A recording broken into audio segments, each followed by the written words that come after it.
அவருக்கே தெரியுது அவங்க ஆளுங்க சட்டமன்றத்தில் பேசுறது ஃபவுலு, அப்படி வேண்டாம், இது ஒன்று பேசுனா அங்கே திருப்பி பேசுனா சட்டமன்றத்தில் சிக்கலாகும்னு அவருக்கு தெரியுது. பட் இவங்க புதுசு இல்லையா, இன்க்ளூடிங் முதலமைச்சராக. உட்காருங்க.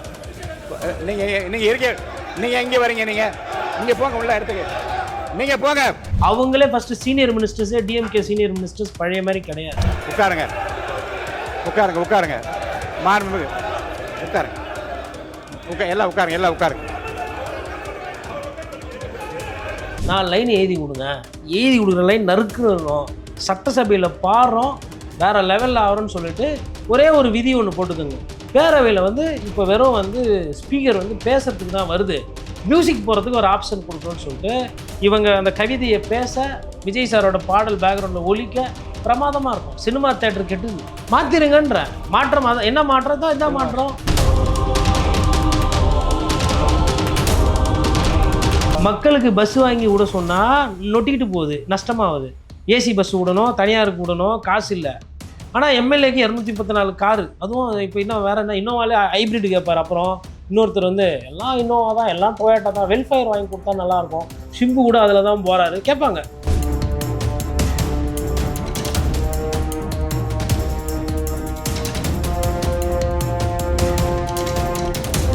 வணக்கம் நேர்களே, நான் உங்கள் கார்த்திக். நம்முடைய சிறப்பு நேர்காணலில் மூத்த பத்திரிகையாளர் கோட்டீஸ்வரன் இணைந்திருக்கிறார். அவரிடம் விரிவாக பேசலாம். வணக்கம் சார். வணக்கம் நேர்களுக்கு அன்பு வணக்கம். ஃபேக்ட் சுபைர் வந்து நிறைய போஸ்ட் போட்டிருக்காரு. விஜயை பத்தி அநியாயத்துக்கு பில்டப் கொடுத்து நார்த் இந்தியன் ஐடிஸ், பெரிய பெரிய ஐடிஸ்ல அநியாயத்துக்கு ப்ரமோட் பண்றதா. 70,000 குத்தாயம் போட மாட்டாங்க ஒரு ஐடி. அதான் அது உண்மையில பெய்ட் பண்ணி பண்றாங்களா இல்ல அது ஆட்டோமேட்டிக்கா? இல்ல அவங்களுக்கு என்ன வலிப்பா? வட இந்தியாவில் விஜய் சாரை என்ன துல்லாத மனமும் படத்தில் 2 பேரும் ஒன்றா நடிச்சாங்களா? இல்லை நேருக்கு நேர நடிச்ச சூர்யாவா? அவங்க வட இந்தியாவில் இருக்கிற ஐடி வச்சிருக்கிறவங்களுக்கும் இன்ஃப்ளூயன்ஸருக்கும் தென்னிந்தியாவில் முதலமைச்சராக இருக்கிற விஜய் சாருக்கும் என்ன பழக்கம்? இல்லை 2 பேரும் சர்ச்சில் ஒரே நேரத்தில் ஆல்டர் பாயாக இருந்தாங்களா? இல்லை இவங்கெல்லாம் 10th 12th படிக்கும்போது மேக்ஸில் வந்து இவருக்கு அல்ஜிப்ராவும் இவங்க அவங்களுக்கு ட்ரிக்னாமெட்ரியை சொல்லி கொடுத்தாங்களா? என்ன சம்பந்தம் இருக்குது அமாவாசைக்கும் அப்துல் காதர்? அப்போ என்ன இன்டென்ஷன் இவங்களோட? 75,000 போட்டிருக்காங்க ஒரு பத்திரிகை. இல்லை இவர் பிரைம் மினிஸ்டர் போஸ்ட்டுக்கு எய்ம் பண்றாரா விஜய்? இல்லை இவங்க ஏன் நார்த்ல இவங்கள தன்னை பில்டப் பண்ணிக்கிறதுக்கான காரணம் என்னவா இருக்க முடியும்? இருக்கும். இல்லை கேபினெட்ல எதனா நிறைய அமைச்சரவை வாங்கணும், அவருக்கு இருக்கா இல்லைன்னு தெரியாது. இந்த பிரவீன் சக்கரவர்த்தி, ஐயா ஆதவ் அர்ஜுனா, அதுக்கப்புறமா வந்து உங்களுக்கு இவர் மாணிக்கம் தாக்கூர், இவங்கெல்லாம் சும்மா இருக்க மாட்டாங்க. இவங்களுக்குலாம் வந்து அப்புறம் அந்த அந்த பதவியோட சுகம் இருக்கு இல்லையா, செல்லிங் பாயிண்டா. விஜய் வந்து ஒரு செல்லிங் பாயிண்ட். விஜய் வந்து ஒரு பிராண்டு. அந்த பிராண்டை வச்சு என்னென்ன பண்ண முடியுமோ அத்தனையும் பண்றதுக்கு உண்டான முயற்சி. உண்மையிலே நீங்க ஊழல் எதுக்குறீங்க அப்படின்னா, சுயஸ்ன்ற அந்த தண்ணி கொடுக்குற அந்த ஒரு திட்டத்துக்கு நீங்க வந்து, அதாவது அவங்க வந்து வெளியாளு, அவங்க வந்து நமக்கு குடிக்கிற தண்ணியும் காவா வந்து அவங்க அமைச்சு கொடுப்பாங்களா? அப்புறம் நம்ம என்னத்துக்கு கோலி விளையாடுறதுக்காக இருக்கிறோம்? நகராட்சி நிர்வாகத்துறை அது யாருது? முதலமைச்சரோட துறை. வெள்ளக்காரன் இல்லை வெளியூருக்காரன் வந்துட்டு இல்லை வெளிநாட்டு கம்பெனி வந்து ஒரு விஷயத்த பண்ணுதுன்னா அது உங்களால் செய்ய முடியாது. இது கூட செய்ய முடியாதா? பஸ் ஓட்டுறதுக்கு உத்தரப்பிரதேசத்துலேருந்து கம்பெனியை கொண்டு வராங்க. அவங்க வந்து இங்கே இருக்கிற ஆளெல்லாம் பார்த்து ஆள் எடுப்பாங்களாம், ஓட்டுப்பான்னு சொல்லுவாங்களா? அவங்களுக்கு 27,000 ரூபாய் சில்லற ஒருத்தருக்கு சம்பளம் ஒரு ஆளுக்கு, ப்ளஸ் 18% ஜிஎஸ்டி மத்திய அரசுக்கு கட்டுவாங்களாம். யார் கேட்குறது? ஏன் அந்த 1050 வேலையை உள்ளூரில் இருக்கவங்களுக்கு டைரெக்டாக கொடுத்துட்டு போங்க. எதுக்கு தனியார் இடைத்தரகர் ஒருத்தன், புரோக்கர் எதுக்கு நடுவில் அரசாங்க உத்தியோகத்துக்கு? என்ன பஸ்ஸு போகும்போது கண்டக்டர் வேலை பார்க்க போகிறாங்க, அவ்வளோதானே. அதுக்கு வந்து யாருக்கு எலிஜிபிலிட்டி இருக்குன்னு வைங்க. உடனே டெஸ்ட் வைக்கிறேன், டிஎன்பிசி வைக்கிறேன்லாம் பண்ணக்கூடாது. இது பெரிய சென்ற காலத்தில் ஒரு அதிகாரி பேரை சொல்லலாம், உதயச்சந்திரன் அவர் பேர். அவர் பண்ண ஒரு சில விஷயங்கள் இருக்குது பாருங்க, குட் புக்ஸில் இருக்கேன்னு சொல்லிட்டு வேலை வாய்ப்புகளை நிறைய பேர் கிடைக்காம பண்ணிட்டார். அதெல்லாம் நிறைய பேருக்கு வேலை எப்பயுமே வந்து திமுக ஆட்சி காலத்தில் நிறைய பேர் அரசு வேலைகள் கிடைக்கும். அவங்க அந்த ஆட்சிக்கு ஒரு விசுவாசமாக இருப்பாங்க. பணம் ஒண்டி தான் பிரதானம்னு சொல்லிட்டு ஒரு சில பேர் பண்ண வேலைகள். இப்போ இன்னைக்கு பார்த்தீங்கன்னா சட்டமன்றத்தில் அவங்கெல்லாம் அப்படியே ரொம்ப மெல்லமாக பேசுகிறாங்க. ஃப்ரெண்ட்ஸு நல்ல பேரவைத் தலைவர் சொல்கிறாரு, கொறடாங்கெல்லாம் ஏஞ்சினா நீங்களாம் உக்காந்துடணும். கொறடான்றது கொடுக்கப்பட்ட பதவி. தலைவரை பற்றி தப்பாக பேசும்போது கொறடா என்ன, கொள்கை பரப்பு செயலாளர் என்ன, எல்லாரும் எம்எல்ஏ தானே அடிப்படையில். இப்போ உதாரணத்துக்கு இப்போ உதயநிதி ஸ்டாலினை பற்றி ஏதோ ஒன்று சொல்கிறாங்க, அது வந்து பேரவையில் சம்மந்தமாக இல்லாத ஒரு விவாதத்தில் வருது. அப்போ எல்லா எம்எல்ஏவும் ரியாக்ட் பண்ணுமா, இல்லை ஒரு கொறடா வண்டி ஏஞ்சி மெல்லினமாக ரியாக்ட் பண்ணுமா? எல்லாரும் தான் ரியாக்ட் பண்ணுவாங்க. அதை வந்து ஏன் தடுக்கிறீங்க? அவங்களே ஃபஸ்ட்டு சீனியர் மினிஸ்டர்ஸே டிஎம்கே சீனியர் மினிஸ்டர்ஸ் பழைய மாதிரி கிடையாது. அது ஏன் அப்படி இல்லைன்றது எனக்கு தெரியாது.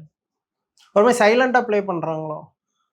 தங்கம் தென்னரசு டைட்டா கேள்வி கேட்கிறாப்புல, மா சுப்பிரமணியன் இருந்தா டைட்டா கேள்வி கேட்பாப்புல. பரந்தாம சட்டமன்றத்துல இல்ல, ஆனா சட்டமன்றத்துக்கு வெளியில வந்து இன்னைக்கு இவ பரந்தாமனை வந்து இவர் வந்து இந்த மதம், இந்த இனம், இந்த சாதி, இந்த எம்எல்ஏ அப்படிலாம் சுருக்க முடியாது. அதை தாண்டி பரந்தாமன் பேருக்கு ஏற்ற மாதிரி பறந்து ஆடுறாப்புல.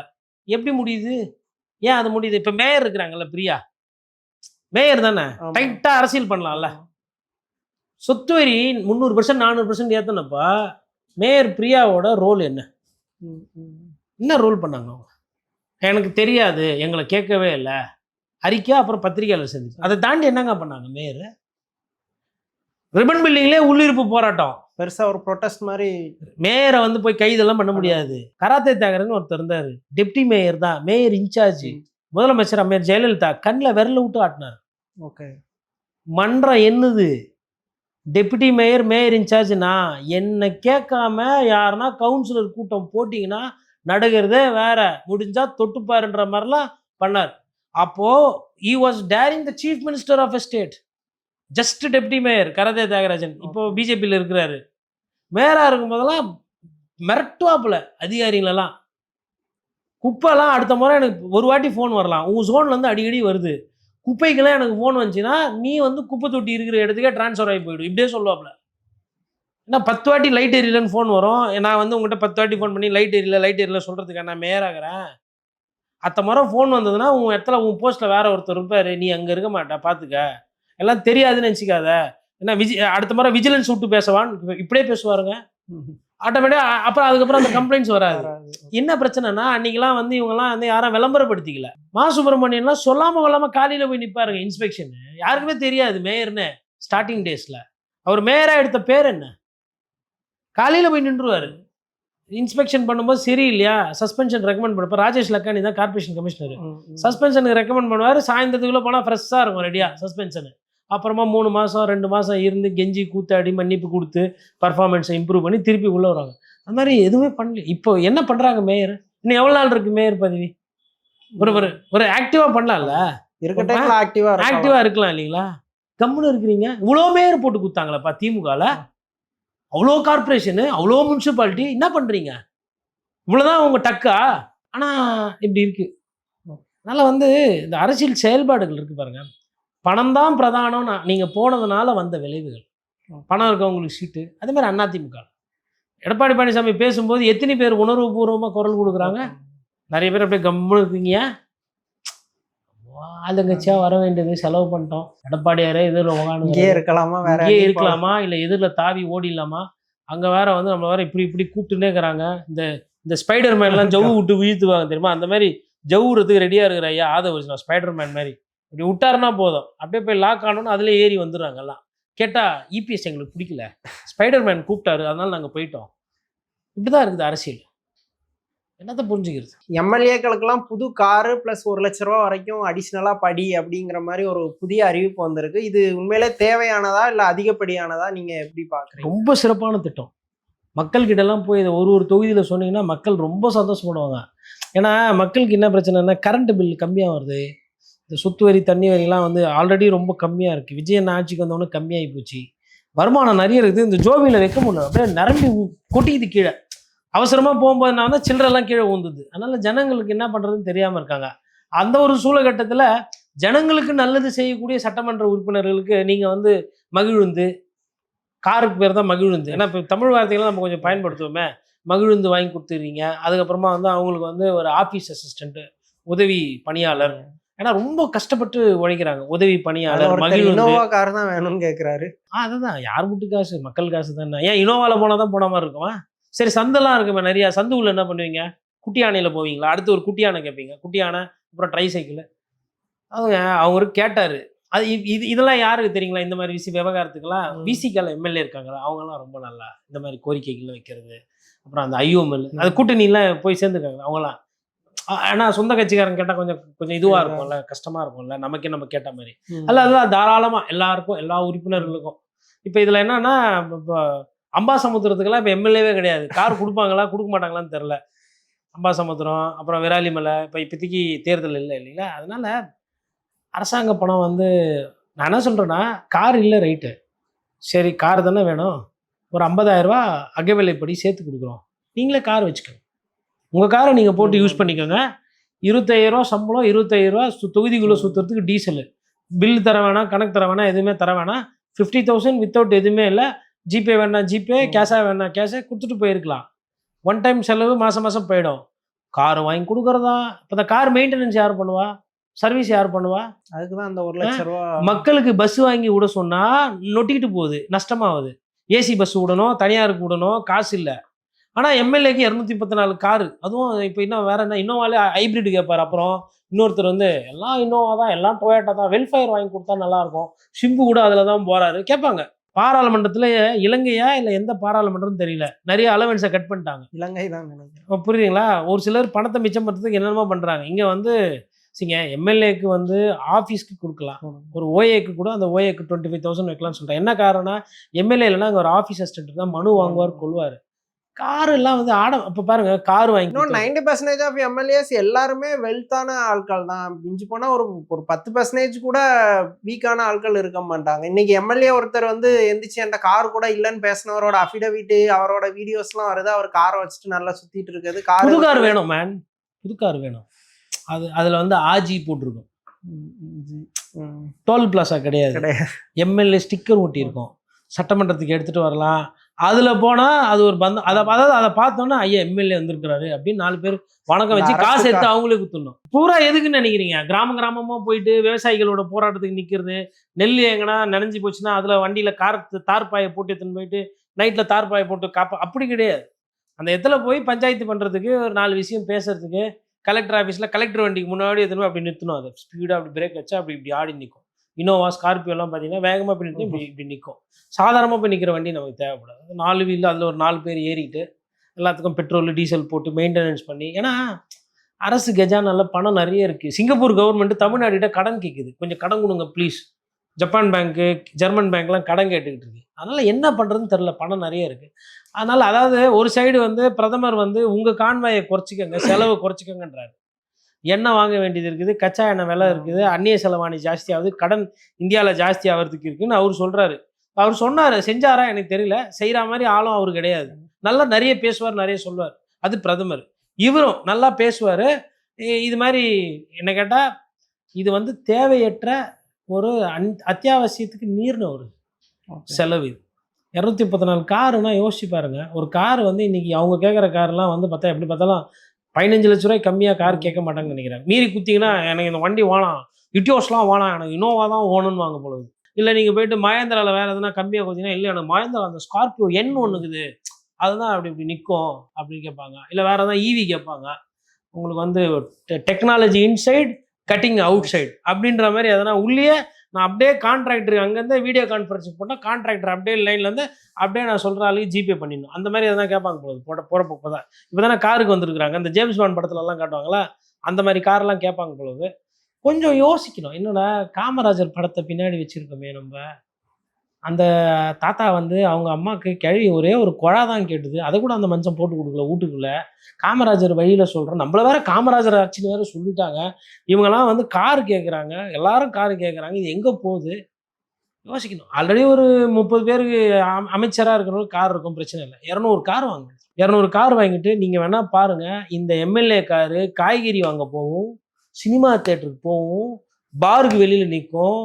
அதுக்கப்புறமா வந்து என்னென்னத்துக்கெல்லாம் பயன்பட போகுதுன்னு பாருங்க. நீங்கள் சொல்லிட்டா இவர் செஞ்சு, ஏன்னா இவர் தெரியாது, இவர் பார்த்தது இல்லைல்ல. நான் பத்திரிகைக்காரனா 20 வருஷமா இதானே பார்க்குறேன். கவர்மெண்ட் வண்டி எதுக்கு போகுதுன்னு. ஒன்றும் இல்லை, வெட்டினரி காலேஜ் வாங்க, இதோ இங்கேருந்து பக்கத்தில் தான். ஆஜி போட்ட வண்டி எவ்வளோ வருதுன்னு பார்க்குறேன். நாய்க்கு உடம்பு சரியில்லைன்னா பணக்கார வீட்டு பங்களா நாயெல்லாம் இருக்குல்ல, காரில் தான் வரும். எங்கள் அம்மா கூட சொல்லுவாங்க, நாயாக இருந்தாலும் பங்களா வீட்டில் நாயாக இருக்கணும்னுவாங்க. என்ன சம்டைம்ஸ் வெறுப்பேற்றுறது கிண்டல் பண்ண. அப்போ பத்திரிகையாரனா இருக்கிறேன்ல, என்னை கிண்டல் பண்ணுறது அம்மா நகைச்சுவையாக சொல்லுவாங்க. இந்த மாதிரி நான் காட்டுறேன். அதே மாதிரி இந்த ஸ்கூல் பசங்களை பிக்கப் ட்ராப் எல்லாம் கவர்மெண்ட் பஸ் வண்டி தான், இதுதான். இப்போ அதுவும் போகும். எல்லாரையும் போய் கேட்க முடியுமா? நீங்கள் என்னன்னு கேட்பீங்க. அவர் என்ன சொல்கிறார், எனக்கு தெரியாது, தெரியாமல் என்னோட டிரைவர் எத்துன்னு போயிட்டாரு. போனது யார்? டிரைவர் விடுமோ, ஒரு பிஏ எத்துன்னு போயிட்டாரு, அவர் மீது தக்க நடவடிக்கை எடுக்கப்படும். அவங்க என்ன பண்ண, ஆமாம் ஆமாங்க தெரியாமல் எடுத்து போயிட்டேன், மன்னிப்பு கடிதம். இதுதான் புரிஞ்சு போச்சா? நீங்கள் என்ன பண்ண போகிறீங்க? அப்போ தெரிந்தே ஒரு விஷயத்தை வந்து ஊக்கப்படுத்துகிறார். அப்போ காருக்கு கார் செலவு, அப்புறம் அது டீசல் செலவு, அப்புறம் அந்த கார் மெயின்டெனன்ஸு செலவு, அப்புறம் அந்த டிரைவருக்கு சம்பளம் கொடுக்குறீங்க. அது இல்லாமல் வந்து உங்களுக்கு வந்து ஓஏக்கு காசு. இவ்வளவும் வந்து மக்களோட வரி பணத்தில் விஜய் சார் வந்து கொடுக்குறாங்க, தூக்கி கொடுக்க போகிறாங்க. கிட்டத்தட்ட சொல்லிட்டாருன்னா இந்நேரம் வந்து சீஃப் செக்ரட்டரி ஆஃபீஸில் இருந்தோ இல்லை முக்கியமான பொறுப்பில் இருந்து இந்நேரத்துக்கு வந்து 200 கார் எந்த கடையில் வாங்குறது, யார்கிட்ட டீலர்கிட்ட இருந்து வாங்குறது, மொத்தமாக வாங்குறதா, ஏன்னா ஒரே நேரத்தில் எல்லாருக்கும் கொடுக்க முடியுமா இல்லை கொஞ்சம் கொஞ்சமாக கொடுக்குறதா, அது வேறு கொடி வேறு அசைச்சு திறந்து வைப்பாங்க. அது ரொம்ப சந்தோஷமாக முதல்வர்கிட்டே கார் வாங்கினேன் அப்படின்னு நிறைய பேர் சொல்லுவாங்க. அவன் இவனுக்கு 3 ஃபேஸ் கனெக்ஷன் கொடுக்கல விவசாயிக்கு, தற்காலில் பணத்தை கட்டிட்டான், கோடிக்கணக்கில் பணத்தை கட்டிட்டு 3 ஃபேஸ் எலக்ட்ரிக் கனெக்ஷன் இல்லை கேட்டால் இன்னும் அதுக்கு உங்களுக்கு எலிஜிபிலிட்டி வரலையா. யாரும் விவசாயிக்கு எலிஜிபிலிட்டி வரல கரண்ட்டை உபயோகப்படுத்துறது. இந்த எலிஜிபிலிட்டி வந்தவனும் கொடுப்பாங்க. எலிஜிபிலிட்டி என்னது, அந்த இடத்துல பணம் இல்லை அந்த சர்க்கிளில் கொடுக்கறதுக்கு நிறுத்தி வச்சுருக்காங்க. அதுக்கப்புறமா வந்து கூட்டுறவு கடன் வந்து கொஞ்சம் கூட ஏற்ற முடியாது. 1 லட்ச ரூபா கொடுக்குறீங்க, யார் எம்எல்ஏக்கு கொடுக்குறீங்க, ஆனால் இது நம்பர் கம்மியாக இது. பட் உங்களோட தன்மை எப்படி இருக்கு, செய்யணுன்ற எண்ணமே இல்லையே. இப்போ எம்எல்ஏக்கள் எல்லாருமே பாராட்டுவாங்க. இது இன்னொன்றுங்க, நிறைய கூட்டணி கட்சி இப்போ பாட்டாளி மக்கள் கட்சியிலே இருக்கிறாங்கன்னு வச்சுக்கோங்களேன். 4 எம்எல்ஏக்கு 4 கார் கிடைக்குதா?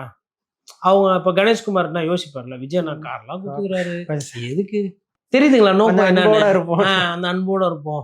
எதுக்கு நீங்க பண்றீங்க? போஜராஜன் எம்எல்ஏ பிஜேபி, அவர் நான் எப்படி ஜெயிச்சேனே தெரியல, ஏதோ ஜெயிச்சிட்டேன், ஜெயிச்ச எம்எல்ஏக்கும் விஜய் கார்லாம் கொடுக்குது, நம்ம வந்து இதை வச்சு என்ன பண்ணுது அப்படின்ற ரேஞ்சில் அவர் இருப்பார். இது வந்து என்னன்னா அன்பா கவர் பண்றது, அதான் இது வேலை, வேற ஒன்றும் மக்கள் சேவை செய்யணுன்றதெல்லாம் இல்லை. இப்போ அதிமுகலே இருப்பாங்க, இப்போ எம்எல்ஏக்கு எடப்பாடியார் ஜெயிச்சோன்னு கண்டுக்கவே இல்லைப்பா, முதல்ல ஒரு கார் வந்து அரசாங்கத்துலேருந்து ஃபோன் பண்ணாங்க, அவனே வந்துட்டான்ப்பா, வந்து என்ன கலர் சார் வேணும் உங்களுக்கு, கலர் பிச்ச கலர் சார், சீட்டு பீஜ் கலர் ஓகேவா சார், ஏன்னா எல்லாருமே முதல்வருக்கு பீஜ் கலர் தான் சார் பிடிக்கும், ஒயிட்டு பீஜ் காம்பினேஷன் அருமையாக இருக்கும் சார், இன்டீரியர்லாம் எதனா மாற்றணுமா சார், ஃபேன் இப்படி மூஞ்சில் அடிக்கிற மாதிரி கீழே ஒரு லைட் ஒன்று வச்சு தரோம் சார். அப்படின்னா நம்மளை உண்மையிலே மதிக்கிறாங்க, பயங்கரமா நம்மளை வந்து பிடிக்குது அப்படின்னு நினைப்பார்ல. இதுதான் அதனுடைய பின்னணி. மற்றபடி அதிலலாம் போயிட்டு மனுலாம் வாங்கி மக்கள் பணியெல்லாம் வந்து மக்கள் பணி ஆட்டுறதுக்கு நீங்கள் எங்கள் டிவி50 சுற்றுற கம்யூனிஸ்ட் தலைவர் இன்னமும் நான் பார்த்துருக்குறேன். வேதாரண்யத்தில் காலைல ஒரு பெருசு வந்து சிவப்பு துண்டு போட்டுன்னு வண்டி எடுக்கும், அப்படி போய் அப்படி ஒரு 2 டீ கடை, ஒரு மில்லு, அப்படியே கொஞ்சம் நிலத்தெல்லாம் சுற்றி வந்தப்பெல்லாம் எப்படி பார்த்தாலும் அதில் ஒரு 50 பேர்கிட்ட வணக்கம் வாங்குவாப்புல. அவங்க வணக்கம் வணக்கம்னா இவர் அப்படியே ஒத்த கையில் வணக்கம் வணக்கம் அப்படின்வாரு, அப்புறமா அப்படின்வாரு. அதுதான் ஒரு அரசியல்வாதிக்கு அழகு. இந்த தோளில் இருக்கிற துண்டும் அவங்க அந்த பொதுமக்கள் அவங்கள பார்த்து சிரிக்கிறாங்களே சிரிப்பு, அதுதான் அரசியல்வாதியோட சொத்து. காரில் போகிறது, ஃப்ளைட்டில் போகிறது, தனி விமானத்தில் போகிறது கிடையாது. இவருக்கு அதை பற்றி தெரியாது, ஏன்னா இவரே தனி ஃப்ளைட்டில் போகிறவர். அதாவதுங்க எனக்கு என்னன்னா ஒரே ஒரு பிரச்சனை தான் எனக்கு, தயவு செய்து எம்ஜிஆர் பேரையும் அண்ணா பேரையும் காமராஜ் பேரையும் நீங்கள் பயன்படுத்தினா அது மாதிரி நடந்துக்கணும். நீங்கள் அது மாதிரி நடந்துக்கிறது இல்லை. ஆனால் 5.5 கோடிக்கு முதலமைச்சரோட அலுவலகத்தை புதுப்பிக்கிறீங்க. என்ன இருக்குது 5.5 கோடிக்கு அவ்வளோ செலவு பண்ணுற அளவுக்கு? என்ன தாஜ்மஹால் பெயிண்ட் அடிக்க போறீங்களா? தாஜ்மஹாலுக்கே 5.5 கோடி ஆகாதுங்க புதுப்பிக்கணும்னா. நான் சீரியஸாக சொல்கிறேன். இப்போ தாஜ்மஹால் போய் நீங்கள் புதுப்பிக்கணும், என்ன ஆர்கிடெக்ட் வேலை, ஏன்னா கட்ட போகிறது கிடையாது, சின்ன ஆல்ட்ரேஷனும் பண்ண, அதாவது அது வந்து இருக்கிற ஸ்ட்ரக்சர் அப்படியே மெயின்டைன் பண்ணி அதில் வந்து வெள்ளை அடிக்கிறதோ இல்லை வந்து அதை வந்து பட்டி பார்க்குறதோ, எங்கன்னா பழுதாயிருந்தா அதுக்கு அந்த லைம் ஸ்டோனை வச்சு அது என்ன அந்த காலத்தில் யூஸ் பண்ணாங்களோ அந்த மெட்டீரியல், ஆர்கிடெக்டுக்கு கன்சல்டன்சிக்கு இவ்வளோ தான் ஆகும். 5.5 கோடிங்க ரூம் சேம்பர் டிசைட் பண்ணுறதுக்கு. கோர்ட்டு கேம்பஸ் கட்டுறதுக்கே 5 கோடி தான் ஆகும். ஒரு மாவட்டத்தில் போய் நீங்கள் கோர்ட்டு கட்ட போகிறீங்க, கோர்ட்டு கேம்பஸ் கட்ட போகிறோம்னா 5 கோடி தான் ஆகும். அப்போ அவ்வளோ பெருசா அவர் வீட்டுக்கு எவ்வளோ எலைட்டா எவ்வளோ எக்ஸ்பென்சிவா பண்ணுவாரோ அந்த லெவலுக்கு இங்க வசதியை உருவாக்குறாங்களா? அவன் 5.5 கோடி இல்லாமல் அதெல்லாம் தான் வரும். அப்படியே நடந்து போனவொன்னே அப்படியே இப்போ உள்ளே போகிறாங்கன்னு வச்சுக்க, யாராவது நடந்து அப்படியே டோர் ஓப்பன் ஆகும், லைட்லாம் எரியும். அப்புறமா வந்து அதான் பேர் சொன்னால் அந்த இந்த படத்துலலாம் சொல்லுவாங்கல்ல, அது பேர் என்னது, சிரி ப்ளீஸ் சுவிட்ச் ஆன் த லைட் அப்படின்னா அது சிரிச்சுக்கிட்டே லைட்டை போடும். யார் வீட்டு காசுல? மக்களோட காசுல. அப்புறமா இன்னொரு வெற்றி அப்படின்னு ஒரு ஆப்பு, வெற்றி ப்ளீஸ் சுவிட்ச் ஆன் மை கம்ப்யூட்டர் அப்படின்னா கம்ப்யூட்டர்லாம் ஆனாய் அப்படின்னு நிற்கும். மேபி தெரில என்னென்ன வரப்போதோ அதில், இல்லை இந்த படத்துலலாம் காட்டுவாங்களே அந்த குட்டி ரோபோலாம் உள்ள என்ன வருமோ என்னன்னு தெரில. இப்போ ஐடியா கொடுத்துட்டோம்ல, அதுவும் வந்துடும் அடுத்த சீசனில். திருப்பி மறுபடியும் மறக்காமல் ஓட்டு போட்டால் ஒவ்வொரு தேர்தலும் அதெல்லாம் நடந்துடும். கோயம்புத்தூர் அமுதன் மாணவன் கொல்லப்பட்டது தமிழ்நாட்டையே அதிர்ச்சியில் ஆக்குச்சு. அடுத்த 2 நாளில் இங்கே சென்னையில் ஒரு மாணவன் தனுஷுங்கிற மாணவரும் அதே மாதிரி கொல்லப்பட்டார். இப்போ நேற்று திருவெற்றியூரில் ஒரு ஹாஸ்பிட்டலில், கவர்மெண்ட் ஹாஸ்பிட்டலில் 2 தரப்பு பெரிய அளவில் வைலன்ஸில் ஈடுபட்டதெல்லாம் தொடர்ந்து நடக்குது. ஒரு மாதிரி எல்லண்டோ வந்து ரொம்ப அன்கண்ட்ரோல்டாக போதா. அதை எப்படி நம்ம புரிஞ்சுக்கணும்? அது வந்து சட்டம் ஒழுங்கு வந்து எப்போ வேணா யார் ஆட்சியில் வேணா மோசமாக போகும். சட்டம் ஒழுங்கு வந்து எப்படின்னா அது வந்து ஒரு கேன்சர் கட்டி மாதிரி அது. அது வந்து இருக்கும். அது வந்து வைரஸ் மாதிரி அது வந்து இருக்கும் உள்ளுக்குள்ளேயே. சமுதாயத்திலேருந்து அதை முழுசாக எடுக்கிறதுன்றது கஷ்டம். நீங்கள் வந்து அதை கட்டுப்படுத்த முடியும். அதை முழுசாக எடுக்கிறதுன்றது சாத்தியம். அப்போ அதை நீங்கள் வந்து சட்டம் ஒழுங்கு வந்து எந்த அளவுக்கு கண்ட்ரோல் பண்ணுறீங்கன்றது முக்கியம். இப்போ என்ன ஆகி போச்சுன்னா எல்லாம் வைப்பு பண்ணி பிளாஸ்ட் பண்ணி இது உங்கள் விஜய் ஆச்சு உங்கள் விஜய்னோன்னா அவங்களாம் நினச்சிங்கன்னா இது நம்ம ஆச்சு நம்மள தான் தலைவர் கூப்பிடுறாருன்னு சொல்லிட்டு எல்லாம் ஹாப்பியாக வந்துட்டாங்க. கத்தி தேய்ச்சின்னு வரவன் பான்பராக விற்கிறவன் எல்லாம் ஹாப்பி ஆகிட்டாங்க. அதனால இது நடக்கும். நீங்கள் வந்து ஒரு சில விஷயத்த வந்துட்டு நீங்கள் வந்து இன்னும் கொஞ்சம் ஆக்கப்பூர்வமாக நடவடிக்கை எடுக்கணும். ஒரு இப்போ ஒரு இடத்துல லா அண்ட் ஆர்டர் சரியில்லைன்னா ரிவ்யூவோ இல்லை வந்து ஒரு சஸ்பென்ஷன் இந்த மாதிரி விஷயங்கள்லாம் பண்ணிங்கன்னா தான் அதிகாரிகளுக்கு உங்கள் மீது பயம் வரும். இதுவரையும் நான் சொன்ன மாதிரி எந்த அதிகாரிகள் மீதோ எந்த அரசியல்வாதிகள் மீதோ இல்லை எந்த ரவுடி பசங்க மீதோ ஒரு பெரிய அடக்குமுறையெல்லாம் வந்து பண்ணது கிடையாது. இது ஸ்ட்ரிக்டான ஆக்ஷன்ஸ் எதுவுமே நம்ம இந்த கவர்மெண்ட்லேருந்து பார்க்கலன்னு புரிஞ்சுக்கலாம். அதாவதுங்க பேரவையில் வந்துட்டு என்ன நடக்குதுன்னா இந்த வட இந்தியாவிலேருந்து நிறைய பேர் வந்து ஏடிஎம்மை கொள்ளையடிக்கிறாங்க. இதான் ஏடிஎம்கே பிரிவில் நடக்குது. சட்டமன்றத்தில் பேசுகிறாங்க. இது நடந்துக்கிட்டே இருக்கும்போது பீகாரை சேர்ந்த ஒரு 5 பேர் வந்து சுட்டுக் கொல்லப்படுறாங்க. இதில் வந்து எனக்கு நிலைப்பாடுன்றதை தாண்டி என்ன நடந்ததுன்றதை நான் சொல்கிறேன். சுட்டுக் கொல்லப்பட்டவொன்னே பேரவையில் வந்துட்டு பிரச்சனையாகுது. இது வந்து நீங்கள் வந்து மறைக்கிறதுக்கு இந்த மாதிரி நான் சொன்னேன். அவங்க திருடத்துக்கு வந்தாங்க. காவல்துறைக்கு தகவல் தெரிஞ்சுது. போய் மறிக்கும் போது அவங்க வந்து இது பண்ணாங்க, சுட்டாங்க. அதனால் வந்துட்டு நிறைய பேர் வட இந்தியாவிலேருந்து வந்தவங்களாம் ஓடி போயிட்டாங்க. தமிழ்நாட்டில் திருடுறதுக்கு இப்போ ஆள் இல்லைன்ற மாதிரி பேரவையில் பதிவு பண்ணுறாங்க. அதுக்கப்புறம் 2 நாள் கழிச்சு திருப்பி அவங்களுக்கு கோவம் வந்துச்சு. யாருக்கு? திருடுறவங்களுக்கு. அவங்க என்ன பண்ணுறாங்க, யார் நாங்கள் எவ்வளோ பேர் தெரியுமா அப்படின்ட்டு மறுபடியும் செயின் ஸ்நாச்சிங்கு தெஃப்ட் எல்லாம் நடக்குது. அப்போது அது நடந்துக்கிட்டு இருக்கோம். But how a chief minister is reacting, அது ரொம்ப முக்கியம். அம்மையார் ஜெயலலிதா பொறுத்தவரைலாம் வந்து பார்த்தீங்கன்னா லா அண்ட் ஆர்டரில் ஷீ ஹேட் அப்பர் ஹேண்ட். அது இப்போ தெரியுது குட்டி கழிச்சு பார்க்கும்போதெல்லாம். எனக்கெல்லாம் அன்னைக்கு அது மேலே ஒரு பெரிய பார்வை பெரிய புரிதல் கிடையாது. அந்த காலகட்டத்தில் அம்மையார் ஜெயலலிதா சூப்பர் அப்படின்ற மாதிரிலாம் நான் எழுதவும் கிடையாது, பதிவு பண்ணவும் கிடையாது. இப்போ இவங்களெல்லாம் ஒப்பிட்டு கம்பேர் பண்ணும்போது she is looking a better person in terms of law and order.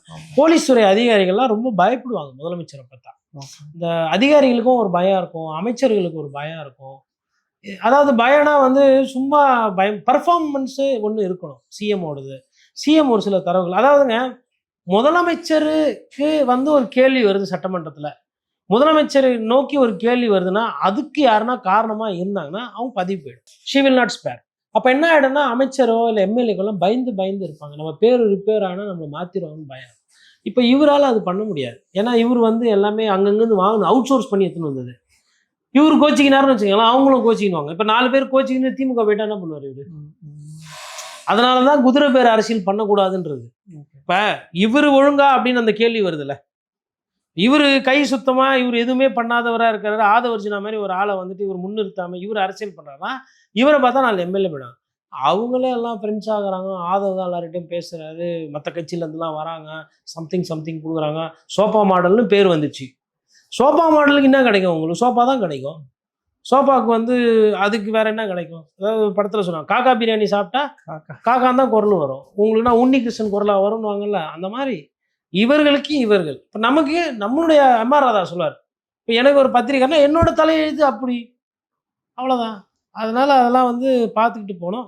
இந்த லா அண்ட் ஆர்டர் சரியாக போகாததுக்கு காரணம் வந்து முதல்வரின் மீது ஒரு பயம் இல்லை. இப்போ இவங்க என்ன போலீஸ் எதுக்கு பயன்படுத்துறாங்க? யாருன்னா யூடியூப்ல என்ன கருத்து போட்டா, இப்போ அண்ணாமலை இப்போ தான் ஆரம்பிச்சிருக்காரு வீதி லீடர்ஸ்னு, இப்போ தான் பேரெல்லாம் வச்சு கஷ்டப்பட்டு ஏதோ பண்ணிட்டு இருக்காப்ல. இத்தனைக்கும் ஃபர்ஸ்ட் 2 மாதம் உங்களை பாராட்டுறாரு, 3ஆவது மாதம் தான் லைட்டாக தப்பா போகுதுன்னு கொஞ்சம் யாரோ அட்வைஸாக போனதுக்கெல்லாம் கோச்சிங்கன்னு அரெஸ்ட் பண்ணுறீங்க நீங்கள். நயினார் நாகேந்திரன் முழமுழமாக பேசுகிறாரு, அவரு விட்டீங்க. அப்போது நீங்கள் செலக்ட் பண்ணி பிக் அண்ட் சூஸில் பண்ணுறீங்க. இப்போ உதயநிதினா அவரை பண்ணுறீங்க, அண்ணாமலை டீமில் இருக்கவங்களுக்கு கொச்சல் கொடுக்குறீங்க. அப்போது யாரை என்ன பண்ணோம் அப்படின்னு ஒரு நெரேட்டிவாக செட் பண்ணிக்கிறீங்களான்றது. அதாவது இந்த 3 பேர் போதும் அப்படி எதனா கட்டமைப்பு பண்ணுறீங்களா, பிம்பத்தை ஒன்று உருவாக்குறீங்களா போலியா? இப்போ சீமான்லாம் வந்து சப்ஜெக்ட்லேயே வரக்கூடாது, வெளிலே இருக்கட்டும், இல்லை எடப்பாடி பழனிசாமி திருப்பி மெயின் ஃப்ரேம் வந்துடக்கூடாது, இல்லை ஸ்டாலின் வந்து திருப்பி உள்ளே வந்துடக்கூடாது, நமக்கு அந்த அரசியல் கஷ்டமாக இருக்கும், அப்படி எதனா நீங்கள் பிளான் பண்ணுறீங்களா? இல்லை இதுக்கு பின்னாடி லார்ஜர் பிக்சர் என்ன இருக்குது எனக்கு தெரியல. ஆனால் இந்த மாதிரி விஷயங்கள் பார்த்துக்கிட்டு கீழே இருக்கக்கூடிய சட்டம் ஒழுங்கு பிரச்சனை, இப்போது மழை காலம் வேறு வரப்போகுது. இப்போ மழை காலம்லாம் எந்த அளவுக்கு இந்த அரசு செயல்பட போகுதுன்னு எனக்கு தெரியல. அப்புறம் பிரேமலதா விஜயகாந்த் கிட்ட இவங்க வந்து நெருக்கமாக போகலை, அவங்களும் வந்து நட்பு பாராட்டுறதுக்கு தயாராக இருந்தாங்க, அவங்க எதுவுமே தப்பாக பேசலை. ஒன்றும் இல்லைங்க, கூப்பிட்டு பிரேமலதா விஜயகாந்தை கூட இந்த சட்டமன்றத்தில் ஒரு அமைச்சர் ஆக்கியிருக்கோம். கல்லாப்பட்டி கூட்டணியில தான் மொத்தமாக உருவிட்டீங்களே. என்னன்னா கேப்டனோட ஆன்மா மேலேருந்து பார்த்து உங்களை வாழ்த்திருக்கோம். ஒன்று சொல்லிவிடுங்க, பதவி நான் வந்து தரேன், 10 ரூபா நானும் எடுக்க மாட்டேன், தொட்டா விட மாட்டேன், தொட்டவங்களையும் விட மாட்டேன் அப்படின்னு சொல்லிட்டு நீங்கள் இதெல்லாம் பண்ணிடலாம். நீங்கள் என்ன பண்ணீங்கன்னா, தொட்டா விட மாட்டோம், தொட்டவனும் விட மாட்டோம், கரூர் விஜயபாஸ்கர் வாங்க, இந்த விஜயபாஸ்கர் வாங்க, விராலிமலை விஜயபாஸ்கர் வாங்க, வேற யாருன்னா ஊழல் பண்ணவங்களாம் இருக்கிறீங்களா, ஊழல் குடிச்சாட்டுங்களா, நீங்களும் வாங்க அப்படின்னு எல்லாரையும் சேர்த்துக்கிறீங்க. அப்போது இந்த மாதிரி என்ட்ரி கொடுத்தீங்களா, செந்தில் பாலாஜி வந்து என்ன பாவம் பண்ணாரு, இந்த சேகர் பாபு என்ன பாவம் பண்ணாரு, அவங்களையும் சேர்த்துக்காங்க, அவங்களையும் கூப்பிடுங்க. உங்களுக்கு என்ன வேணும், இந்த மாதிரி ஆட்கள் எம்எல்ஏ தானே வேணும். எப்படி இருந்தா என்ன உங்களுக்கு? இப்போ உங்களால் 100% சொல்ல முடியுமா, ஐஓஎம்எல்லாம் வந்து காசு ஓட்டுக்கெல்லாம் காசே கொடுக்காம அப்படியே 916 கேடிஎம் தங்கம் அப்படின்னு சொல்ல முடியுமா? ஐஓஎம்எல்னா எதுவுமே செலவு பண்ணாமல் ஜெயிச்சாங்களா? யாருன்னா வந்துட்டு பகவத்கீதை மேலேயோ இல்லை குரான் மேலேயோ இல்லை பைபிள் மேலேயோ சத்தியம் அடித்து சொல்ல முடியுமா? அப்பற்கற்றவர்களா? கல்லாப்பட்டி கூட்டணின்னு பேர் வச்சது யாரு? அப்புறம் அவங்களெல்லாம் சேர்த்துக்கிட்டது யார்? அதனால பேசும்போது பயங்கரமாக பேசிட்டார். 6 சிலிண்டரு, மொத்த சிலிண்டருக்கே என்ன பண்ணுறதுன்னு தெரியாமல் பக்கத்து வீட்டில் கேட்குறதா, அங்கே கேட்குறதா, ஓடிபி வரமாட்டேங்குது பாதி நேரத்தில். அது ஏகப்பட்ட பிரச்சனை. இப்போ தான் அதெல்லாம் சீராயிட்டு இருக்கு. பிரதமரே என்ன பண்ணுறதுன்னு தெரியாமல் திருன்னு போட்டு மூச்சுன்னு இருக்கிறார். அதை பட்டு 6 சிலிண்டர் கட் அண்ட் பேஸ்ட் பண்ணும்போது எது ஓணும் எது வேணும்னு பார்க்க மாட்டேங்க. அதிமுக அது 6 சிலிண்டரு. அவங்க எடிட்டிங்கில் என்ன பண்ணாங்க, 3 சிலிண்டரை குறைச்சிட்டாங்க. இந்த போர் கீரெலாம் வந்து நம்ம தான் போரை பற்றி தெரியாத ஒரு வார்த்தை இது வரலாம் எதனா போரை பற்றி இல்லை அதை பற்றி எதனா எங்கன்னா எதனா வெளிப்படுத்தியிருப்பாரா? போர்னால தமிழ்நாட்டில் தமிழர்களுக்கு என்ன பாதிப்புன்னு எங்கன்னா இந்த 100 நாளில் ஒவ்வொரு இடத்துல பேசி. இப்போ இங்கிலாந்தில் வந்து பிரச்சனை, மாணவர்களுக்கு என்ன பிரச்சனை, 300க்கும் மேற்பட்ட மாணவர்களுக்கு அம்பேத்கர் பேரில் இருக்கக்கூடிய ஒரு திட்டத்தில் பணம் உதவி கொடுத்தாங்க, ஸ்காலர்ஷிப், இந்த ஸ்பான்சர்ஷிப். அவங்க என்ன பண்ணிட்டாங்க, வெள்ளைக்காரன் திடீர்னு காலில் பல்லு வளர்க்கும் போது இனிமேல்ட்டு வந்து அரசு சார்பாக படிக்கிற மாணவர்கள் அந்தந்த ஊர்லேருந்து மாணவர்களோ உள்ளாட்சி அமைப்போ வந்தால் அவங்கள நாங்கள் ஏற்றுக்க மாட்டோம்னு சொல்லிட்டான். இப்போ படிக்கிற பசங்களோட படிப்பு என்ன, அது தொடருமா இல்லை நிற்குமா, இல்லை அவங்க திரும்பி வரணுமா, இல்லை புதுசாக யாருன்னா அப்ளை பண்ணோம் கோர்ஸ்க்கு அப்படின்னா என்னன்னு தெரியல. மொத்த இந்தியாவோட பிரச்சனை. ஒரு வார்த்தை இதுலேருந்து முதலமைச்சர்கிட்ட வரல. அதாவது வட இந்தியாவில் ஹிந்தியில், தெலுங்கில், மலையாளத்தில், அப்புறமா வந்து அந்த சைடில் வந்து என்னென்ன மொழியுதோ நிறைய மொழியில் ஃபேக்காக வந்து போகுது. இன்னைக்கு ஒரு செய்தி வந்திருக்கு. ஓகே சார், தமிழ்நாடு அரசியல் குறித்து பல விஷயங்களை விரிவாக பேசுனீங்க, ரொம்ப நன்றி. நன்றி.